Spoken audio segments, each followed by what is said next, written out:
300 ফিটে যে হাঁসের মাংস খেয়ে আইক্যাওয়ালা বাসনা খেয়ে বাড়িতে একদম শান্তশিষ্টভাবে বসে আরামসে খেলাম হাঁসের মাংস।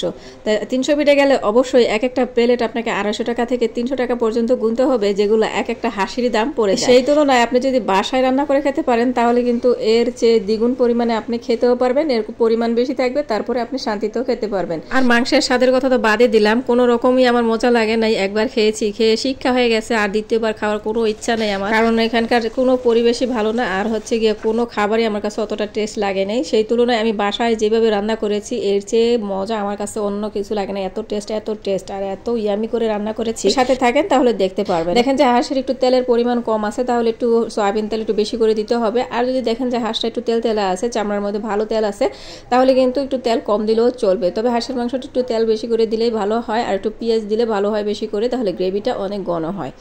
যাই হোক, এখানে আদা রসুন, গরম মশলা, হলুদ, মরিচ, তার জিরা গুঁড়া, ধনিয়া গুঁড়া দিয়ে তারপরে ভালো করে মশলাটা কষিয়ে নিয়েছি। অবশ্যই মশলাটা কষাই নিতে হবে, আর আদাটা দেওয়ার সময় তাও আবার কিন্তু ভালো করে কষাইতে হবে। আদা দিয়ে তারপরে কিন্তু হলুদ মরিচটা দিয়ে ভালো করে কষাই তারপর মাংসটা দিতে হবে। মাংসটা দিয়ে দিয়েছি, এখন ভালো করে কষিয়ে নিচ্ছি। আর কষানোর সময় সামান্য একটু পানি দিয়ে দিচ্ছি, কারণ এগুলা মাংস যত কষাইবেন তত মাংসটা খেতে নরম হবে আর খেতেও মজা লাগবে, আর যে মধ্যে যে দুর্গন্ধটা থাকে সেটাও কিন্তু চলে যাবে। এরকম ভালো করে কষাইতে হবে, অবশ্যই ভালো করে কষিয়ে একজন তেল উঠে যাবে তখন পর্যন্ত কষাইতে হবে। আর অবশ্যই খেয়াল করতে হবে যেন মশলা আর মাংস কোনোভাবেই লেগে না যায়। এগুলো লেগে গেলে কিন্তু আপনার মাংসের সাথে সম্পূর্ণ নষ্ট হয়ে যাবে। ভাই এখনই যেই সুন্দর গ্রান বেরোচ্ছে, আর পরে কি হবে, এই মাংস কিন্তু কষানি থেকে একজন খাওয়ানো শুরু করছে। এত টেস্টি আর এত সুগ্রান বেরোচ্ছে বাড়িতে, জাস্ট হাঁসের মাংসের সুগ্রানের সারা বাড়ি মোমো করতেছে। আর এখন আমার কষানি শেষ হয়ে গেছে, একটু ঝোল দিয়ে দিচ্ছি। ঝোলটাও কিন্তু বেশি পরিমাণে দেই নাই, আমি গা মাখা এর চেয়ে আরেকটু বেশি দিয়েছি। এটা ভালো করে কষিয়েছি, কষানি কিন্তু আমার সিদ্ধ হয়ে গেছে 90%।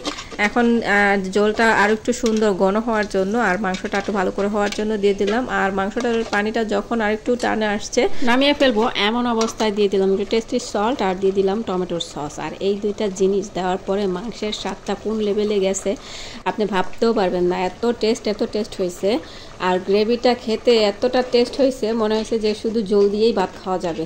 যাই হোক, এই জিনিস দুইটা দেওয়ার চেষ্টা করবেন, তাহলে মাংসের স্বাদটা অনেক গুণে বেড়ে যাবে। আর আমি একটু ঝাল করে কিন্তু রান্না করেছি, যদি হাঁসটা ঝাল করে রান্না করেন তাহলেও কিন্তু খুব খেতে মজা লাগবে। আর আমি যেভাবে রান্না করেছি এভাবে কোনো ধরনের গ্যাস, কোনো বাজে স্মেল আসবে না হাঁসের।